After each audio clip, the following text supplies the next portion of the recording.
So, good morning, everyone, and really welcome. And we really appreciate you visiting with us today.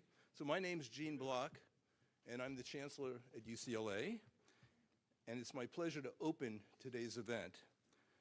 So we have a very special welcome. We have many distinguished guests here today, including our Governor, Gavin Newsom, who we're really delighted he's here today, as well as University of California President Michael Drake, as well as Senator Ben Allen and Senator Anthony Portantino.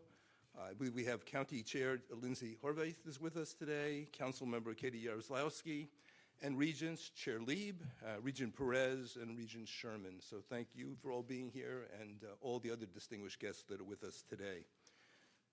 So this is a great honor to share some, I think, truly incredible and momentous news. And that's, as you can see, UCLA has acquired the Westside Pavilion Mall, this mall that we all remember, those of us that live in LA. The Pavilion is a massive 700,000 square foot property 2 miles from our main campus here in Los Angeles, so it's well located with respect to UCLA. We'll completely transform this empty former mall into a UCLA research park. It will serve as a state-of-the-art hub of research and innovation that will bring together academics, corporate partners, government agencies, and startups to explore new areas of inquiry and achieve breakthroughs that could serve the common good. So this will be a convening place for all these different entities to work together. With significant support from Governor Newsom and the state of California, as well as a group of founding donors led by Meyer Luskin, Dr. Gary Michelson, Dr. Eric Israelian, Dr. Ari Beldegrin, Sean Parker, and Michael Milken, we'll be able to create here a new institute for immunology and immunotherapy.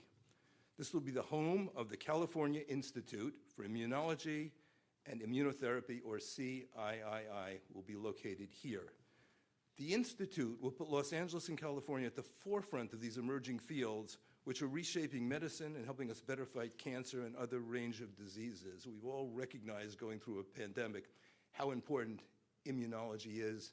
That work will be done here. The UCLA Research Park will also become the home of the UCLA's Center for Quantum Science and Engineering.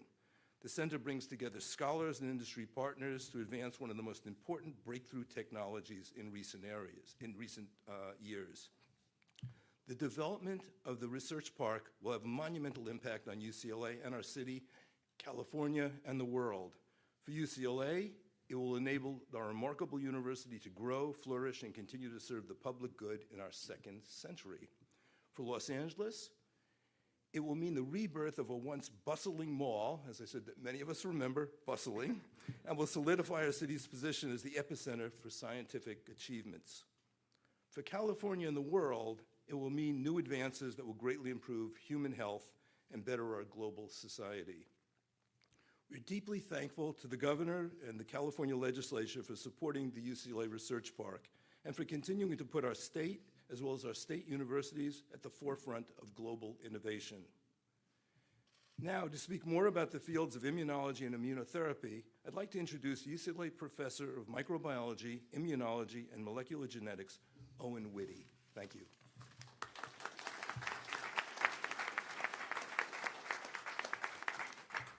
Thank you, Chancellor.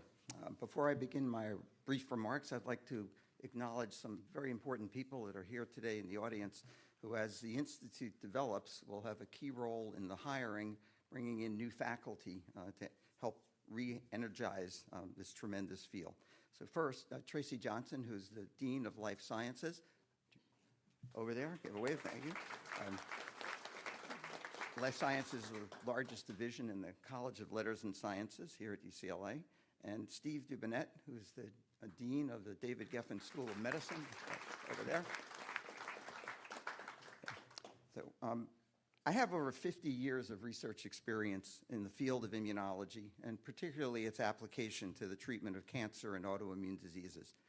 I believe the unique public-private partnership embodied in the California Institute of Immunology and Immunotherapy will be a dramatic agent of change scientifically, medically, and economically for Los Angeles, the state of California, and well beyond.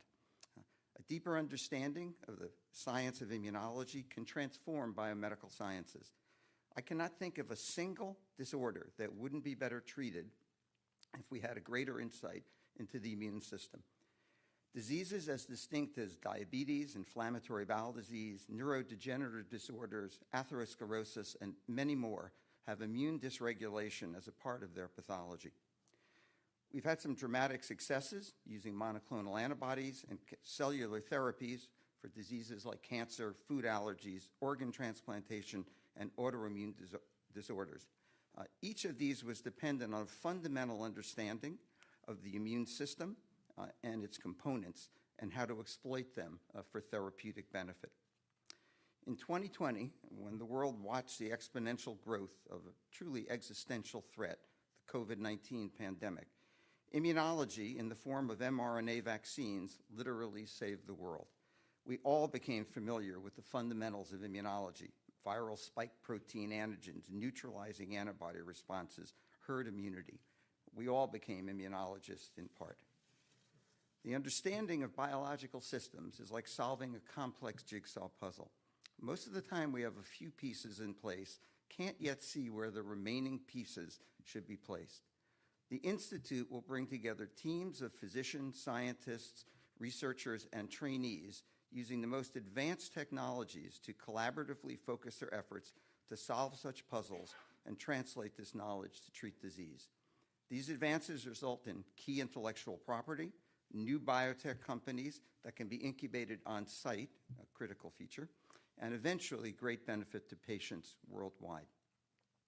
The California Institute of Immunology and Immunotherapy can be an engine of economic advancement by generating such new companies. Perhaps analogous to Silicon Valley, the California Institute here will be the catalyst for an immunology valley here in Southern California. The farsightedness of the governor and state legislature, UC leadership, and the Institute founders will ensure this vision, and we should all be grateful for their commitment to this effort. Thank you. I'd like to introduce my colleague, Dr. Eric Hudson. He's a David Saxon Presidential Chair in Physics and Astronomy, and he's helping to lead the efforts in UCLA in quantum sciences.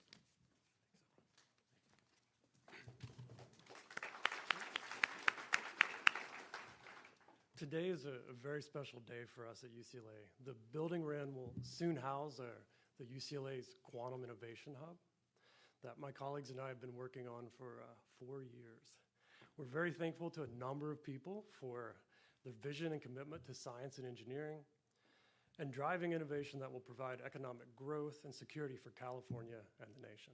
First and foremost, we thank Governor Newsom, President Drake, the UC Regents, Chancellor Block, VCR Wakamoto, CFO Barrett James, Robert Gray, and Bob Reith.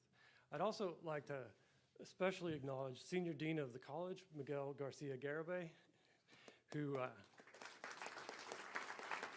along with his counterpart, Alyssa Park's office in engineering, really the reason we're here today. The hub, as we call it, started as a grassroots effort amongst faculty, and it was through the commitment and guidance and just counseling of their office that we made it here today.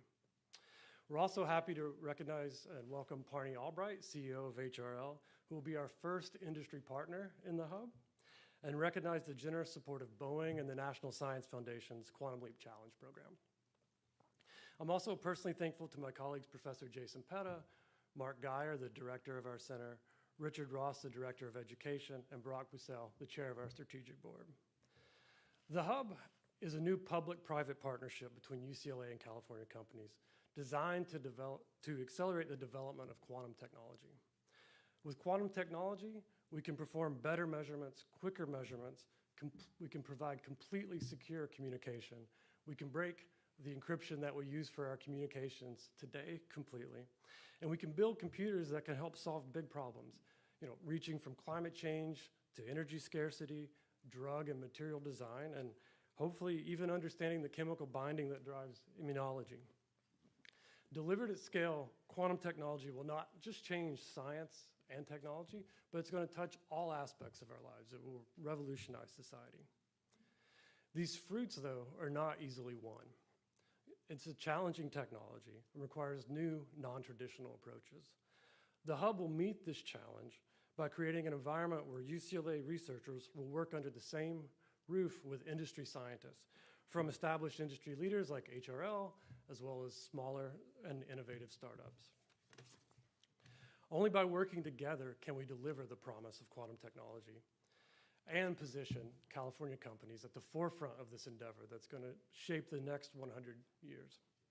The unique environment will also provide an exciting opportunity for the other aspect of what we do at UCLA, education. By collaborating with the private sector, our students will not only have a strong foundation for science and engineering, but they'll understand how to translate from the lab into the real world. And while today I certainly celebrate the announcement of this new space and the establishment of the Quantum Innovation Hub, I recognize, as you probably do if you look around, that there's a lot of work to do. And I mean more, though, than just building out this space and moving in laboratory equipment.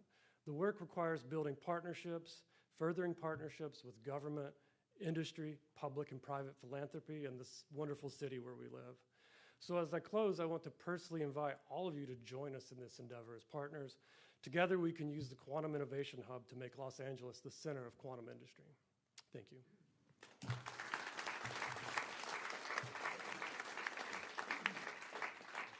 Next, I'd like to introduce Professor Michael Drake, who is the president of University of California, and a large part of the reason we're here today.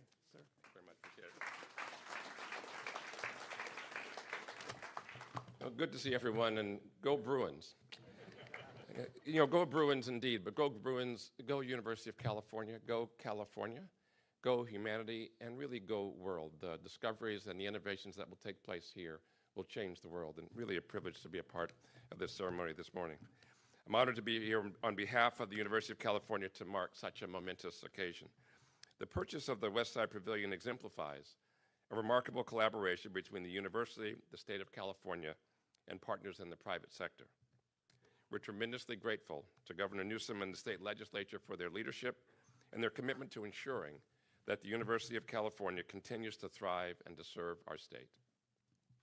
This moment has been in the making for quite some time. It began with support from Governor Newsom and the vision of several generous donors for the California Institute of Immunotherapy and Immunology. I think of it as CI3. I don't know what it's going to be called, but it's going to be tremendous.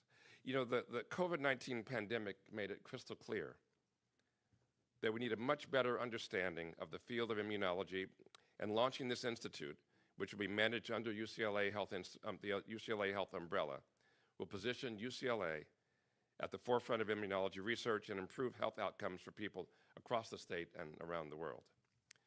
We're deeply grateful to Governor Newsom for committing $500 million in state funding toward the institute, $200 million of which has already been allocated, and to the founders whose vision and support made this possible. And that brings us to today's wonderful news about the purchase of the West Side Pavilion Shopping Mall by UCLA. We're excited to have this opportunity to contribute to the revitalization of this landmark and to turn it into the UCLA Research Park. This will be the future home of cutting-edge discoveries that benefit people here in Los Angeles and across California and around the world. The opening of the UCLA Research Park will also help the University of California continue to attract the world's best researchers and students in immunology, immunotherapy, and quantum science. And I'm proud to be here today alongside Governor Newsom, Chancellor Block, and our friends and supporters to celebrate the first step toward establishing this state-of-the-art facility. We also all look forward to listening and learning and hearing about the life-changing discoveries that the Research Park will make possible in the years to come. Thank you all. And now it is my distinct honor and privilege to introduce Governor Gavin Newsom, longtime friend, supporter, and partner of the University of California. I came back to California just a bit over 3 years ago and was committed to doing all we could to forge a strong partnership with the state, and we couldn't be happier with the way things have gone. The governor has been a champion for higher education, advocating for expanded opportunity, equity, and innovation in so many ways. Thanks to his vision and leadership, we have been able to accomplish so much together, and I know we're on the way to accomplish even more. So please join me in welcoming to the podium Governor Gavin Newsom. Thank you, Mr. President. Well, thank you all for being here. Thank you all for making this happen. We love to say about our state, the state of California, the future happens here first. We're America's coming attraction. State that I love to say of dreamers, of doers, emphasis doers, entrepreneurs, innovators, long priding ourselves on being on the leading and cutting edge of new ideas. And that's the spirit, that's the zeitgeist, I think, that meets this moment. But we also recognize that if you're going to do well in the future, you've got to invest in it. And that's really the spirit in terms of why we are here. We are doubling down on the game that we played that separates the game played elsewhere. We don't believe that higher education is some establishment plot. We believe in education. We believe in science. We believe in partnerships, not just public-private partnerships, but public-public partnerships. And I say public-public partnerships because that's also part of the effort here, advancing an understanding and a synergy around not just the UC system itself, but the broader system of higher education in this state, the opportunity to partner with Caltech, the opportunity to partner with other institutions of higher learning, the opportunity to partner with the county and the city, the opportunity to partner, yes, with the state of California. We are proud of our past, but we are enlivened about our future. And that future is quite literally being advanced here. I want to, though, take a step back, because we wouldn't be here in terms of the state's commitment had I not gotten pushed back into the corner by Michael Milken at the Milken Institute and Gary Michelson, who said, we need to talk to you. I said, I'm busy.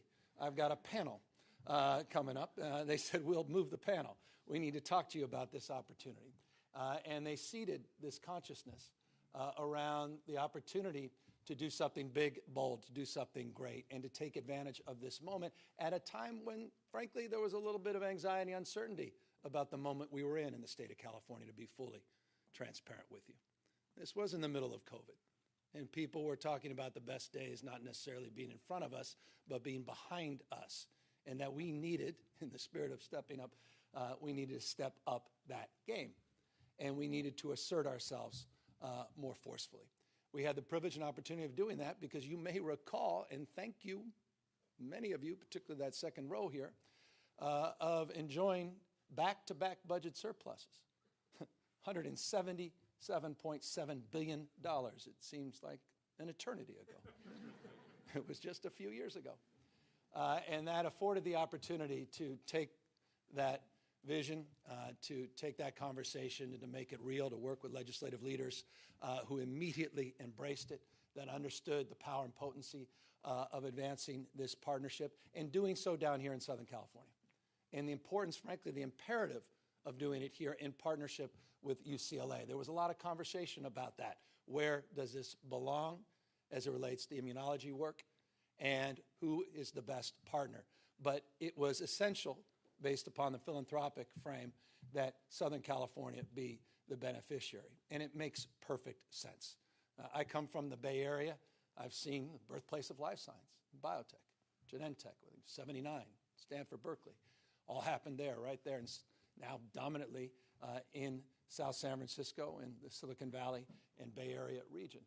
The opportunities to bring that translational opportunities to the business and startup community and to enliven people's senses and distill a sense of well-being and opportunity, obviously is a big part of the announcement here today for this region in Southern California. So I'm just very proud and thankful. But let's be honest, we wouldn't necessarily be here if it weren't for another California-based company, Google, that had a vision to bring a few thousand people down here, that started to build out this space. COVID hit. They start to reevaluate the world they're living in, but they decided not to turn their back. Quite the contrary. They came back and engaged in constructive conversations, and they turned this space over in partnership and, again, in the spirit of the best of California. California-based company that not that many years ago was a startup themselves. And here they are helping inspire and create the next generation. And I'll just close on this. I've been reading a lot about quantum computing because, let's just be candid. I didn't know a damn thing about it. I can act like I knew about it, but that's, let's have a real conversation. And I've heard of bits. I get on, off, I get ones and zeros. But this qubit thing took me a little time.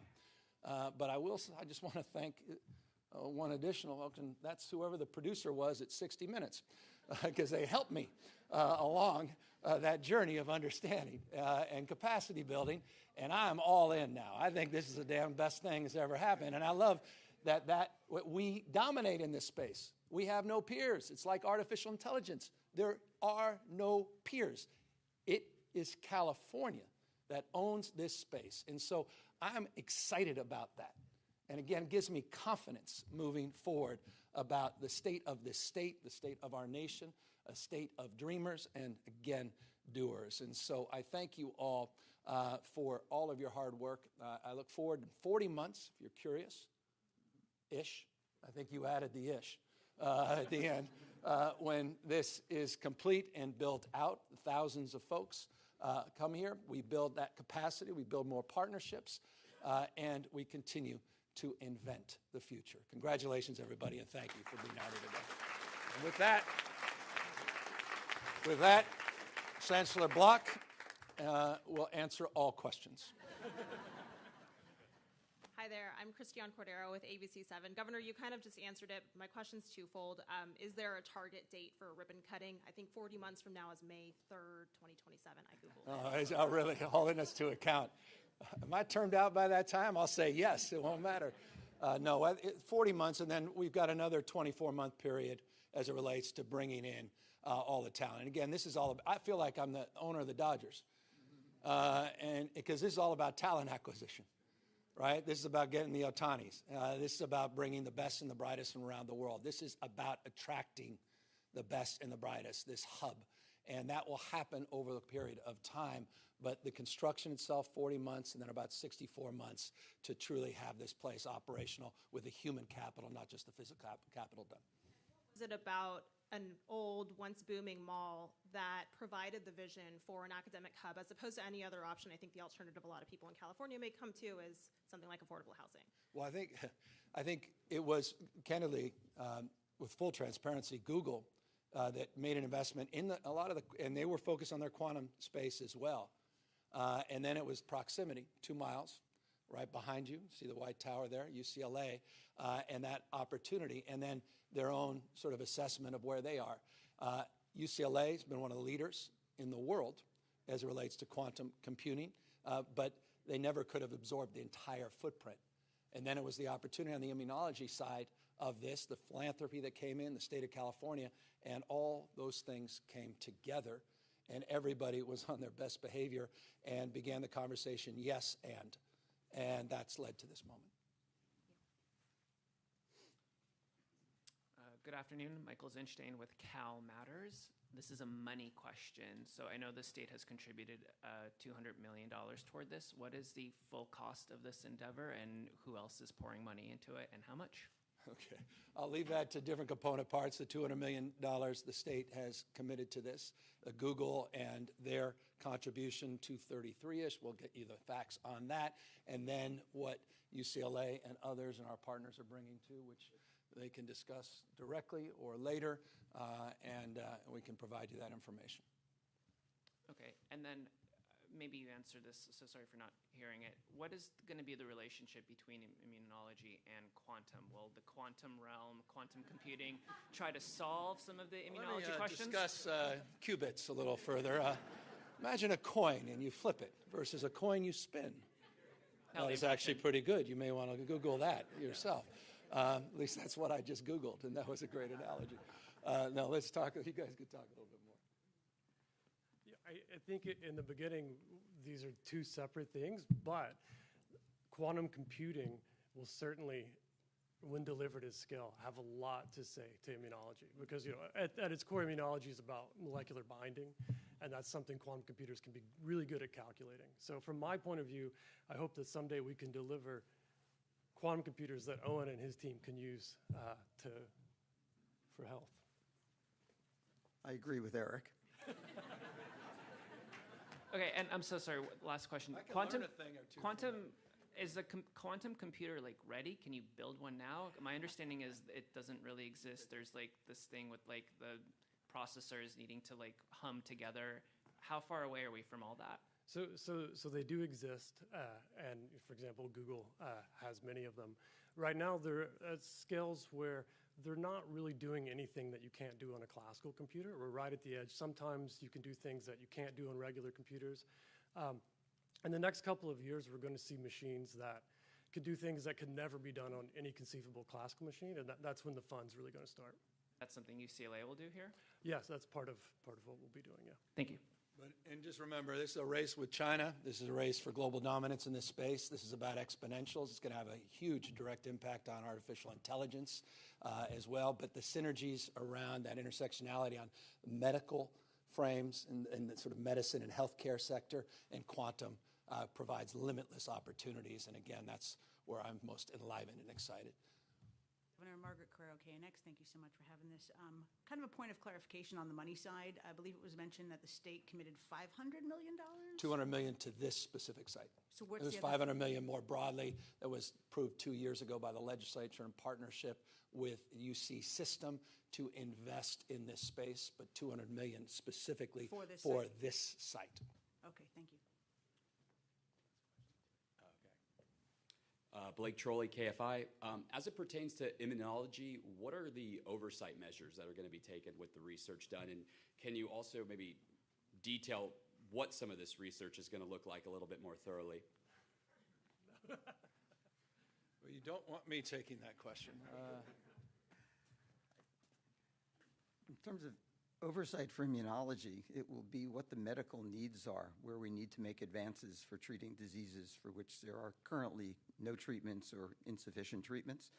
We will be driven by the need of patients, and we will develop research teams, I think is the key issue, that will center their attention on problems of how immunology works and then to apply that understanding to develop new treatments. Coming along with this is additional external funding, generation of intellectual property, and the generation of biotech companies, which have been prolific from UCLA and neighboring institutions, but this will be an activation force to accelerate that over time. And then kind of an off-topic question, but Governor, I know there's been some pushback recently on offering free health care to undocumented immigrants as it pertains to the state budget deficit. Are you eyeing a possible rollback of that expansion? Well, we'll get that budget out there. No, I'm committed to it. I'm committed. I believe in universal health care. I believe it's a fundamental right.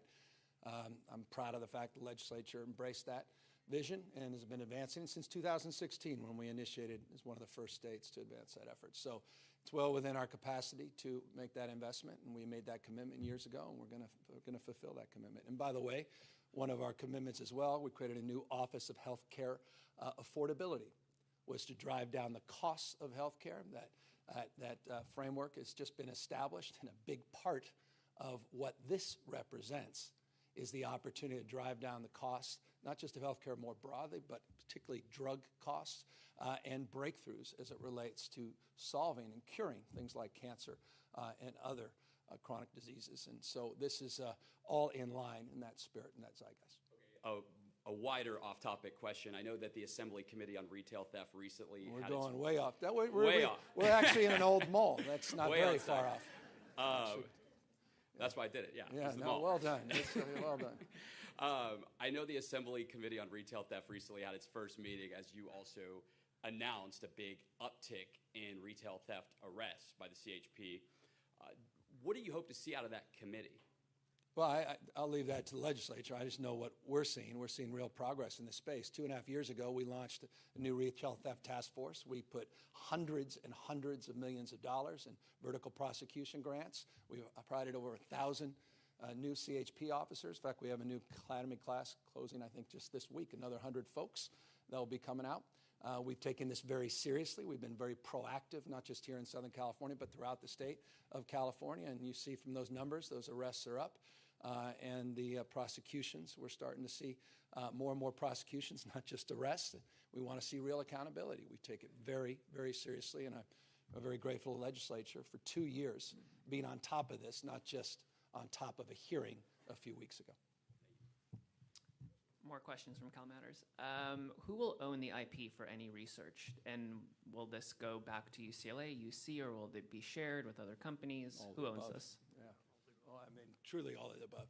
It's a big part. I guess I'm a current member of the UC Regents. Can't tell you how many. I see chair of many different committees, Chair Perez, talking about the IP framework, talking about this notion of translational opportunities, taking from the lab and making sure that California is a beneficiary of a lot of that research and development investment, that we're the beneficiary on the back end. And so those are partnerships that are formed and partnerships that are being advanced at the UC with the state of California with more urgency and focus, not just with the private sector. So it's all of the above.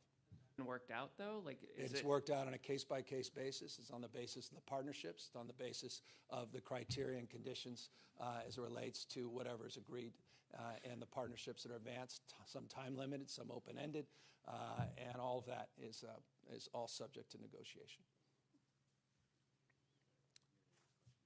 Hi, I'm John Gittleson from Bloomberg News, and this is actually a question for President Drake or Chancellor Block. Governor Newsom just talked about, though, how California believes in higher education and science. The president of Harvard was pushed out for a lot of political reasons, and I'm wondering if you guys could talk about how what you think about what's going on with Harvard and the pressures that universities are facing these days because of political, interest. Yeah, I'll echo something the governor said before. I believe in higher education. I believe that higher education and the institutions of higher education that we have here in the United States have been the envy of the world. It has propelled this country forward over past decades and centuries and made us who we are. Places like this occur because of higher education. Places like the place 2 miles down the road occur because of higher education. People sitting here in the audience have relationships personally and in their families and in their lives that where higher education was really the pathway to a future that's improved the quality of life for people around the world. So I'm a great believer in higher education, and will continue. My life has been dedicated to it, and will continue to push forward. We're particularly fortunate in the state of California to have a terrific governor who understands and believes in higher education, a legislature who understand and believe in higher education, and we work together in that case, a public-public partnership to make opportunities available to students from around our state and across the world to continue to advance ourselves forward, and we're going to continue to stay the course. And don't get me started on how serious I take the president's words and how serious this moment in American history is. I mean, there is no California. We're the 10th pole of the U.S. economy, the state of California. We have no peers. 5th largest economy in the world. For a reason, we have a formula for success. And fundamentally, that's the conveyor belt for talent. That is UCLA, the UC system, the community colleges, and the state system. All that research and development, pushing out the boundaries of discovery, more scientists, engineers, researchers, more Nobel laureates coming out of this state than any other state. It's because of the education system and the vandalism that's being done politically by the other party in a lot of these red states is not only worrisome, will have profound consequences on the state of this nation and our competitiveness around the rest of the globe. Just ask the folks at New College what's happened there in Florida and the ideological framework that's now being advanced. It's an agenda. It's a very specific agenda. And they don't even hide it. There's no cloak here. They're very forthright about that. So it's a profound and consequential moment. I appreciate the question, and I appreciate the president's response, and I appreciate this moment because I think we're not just asserting rhetorical response at this moment. We're asserting with real moral authority, not just formal authority, our approach, which is as different as daylight and darkness. Thank you. Anyone other question? I got all self-righteous there, so forgive me. But I believe in it, and I believe in all of you, and I'm grateful for this privilege, this moment, and we'll see you in 41 and a half months. Thank you all very, very much.